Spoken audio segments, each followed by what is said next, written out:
จะมาพูดถึงโรคมะเร็งที่เกิดขึ้นกับลำไส้นะครับเนื่องจากลำไส้เป็นอวัยวะที่มีความยาวรวมๆแล้วถึง9 เมตรจึงมีข้อสงสัยตามมาว่าถ้ามะเร็งจะเกิดที่ลำไส้มันจะเกิดที่ส่วนไหน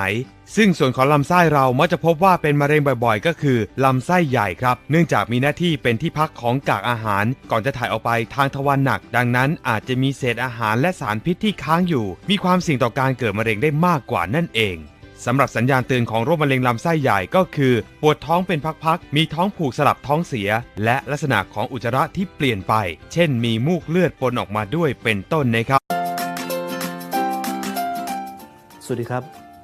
ผมอนุสิทธิ์ทองคำปัจจุบันอายุ 63 ปีนะครับประวัติเคยเป็นมะเร็งลำไส้ใหญ่ขั้นที่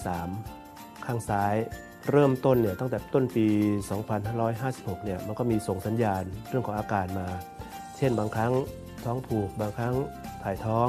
สลับสับเปลี่ยนไปมาเนี่ยนะจากนั้นประมาณสัก 6 เดือนผ่านไปประมาณเดือนกรกฎาคมของปีเดียวกันปี 56 เนี่ยนะเกิดอาการเจ็บและปวดมากบริเวณที่ท้องเนี่ยนะจนกระทั่งทนไม่ไหวแล้วก็เข้าหาคุณหมอทันทีนะฮะปรากฏว่าพอถึงโรงพยาบาล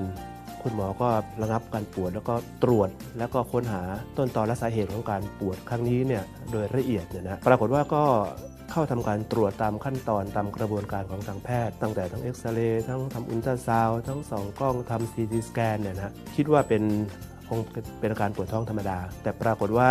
พอคุณหมอมาถึงที่ก็มารายงานผลแล้วก็มาแจ้งกับเราเนี่ยบอกว่าตรวจพบมะเร็งลำไส้ใหญ่ข้างซ้ายขั้นที่ 3 ยาวประมาณ9 เซนจะต้องทำการผ่าตัดซึ่งตรงนี้เองเนี่ยผมฟังเรื่องราวต่างๆที่เกิดขึ้นมาแล้วนั้นเนี่ยก็มีความรู้สึกว่าบอกตัวเองไม่ถูกก็ไม่คิดว่าเราจะเป็นโรคร้ายขนาดนี้เนี่ยนะรอการรักษาตัวในครั้งนั้นเนี่ยรอการผ่าตัดเจ้านายบริษัทที่ผมทำงานอยู่ด้วยเนี่ยเจ้านายท่านนี้ท่านก็หิ้วนวัตกรรมของแอปโก้เนี่ยขึ้นไปให้บนในห้องพักบนห้องพักอยู่เนี่ยนะก่อนเราผ่าตัดก็ทานตามที่แกแนะนำทุกอย่างทีนี้สิ่งหนึ่งที่เกิดขึ้นมาชัดเจนเนี่ยนะซึ่งทุกคืนเวลาผมนอนเนี่ยมันจะนอนไม่หลับจะมีอาการปวดบริเวณท้องเนี่ยมากปรากฏว่ามันนอนหลับขึ้นแล้วลืมไปแล้วว่ามันปวดจนทั้งลูกชายมาทักว่าคุณพ่อเมื่อคืนนี้นอนกรนเสียงหลับแสดงว่าหลับได้ดีแล้วแต่ลืมไปเลยว่าเราปวดสิ่งที่มันเกิดขึ้นอีกครั้งหนึ่ง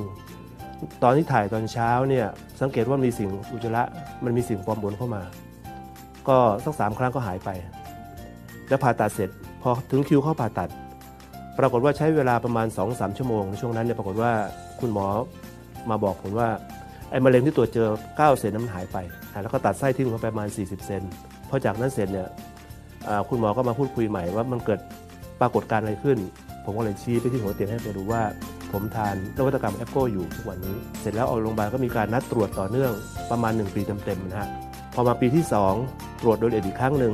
ไม่พบว่ามีเชื้อมะเร็งหรือสิ่งที่ส่งสัญญาณเรื่องของโรคร้ายเกิดขึ้นบอกจากนี้ไปไม่นานแล้วนะมะเร็งไม่มีแล้วจากนั้นมาผมก็ทำตัวใช้ชีวิตปกตินะครับแล้วก็ยังทานอยู่สิ่งที่ผมได้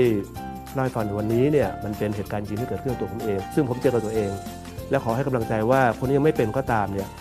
อย่าปล่อยให้ถึงเวลานั้นเกิดขึ้นแล้วเราจึงมาเริ่มรักษาตัวผมเองมีประสบการณ์ด้วยตัวเองขอบคุณมากครับ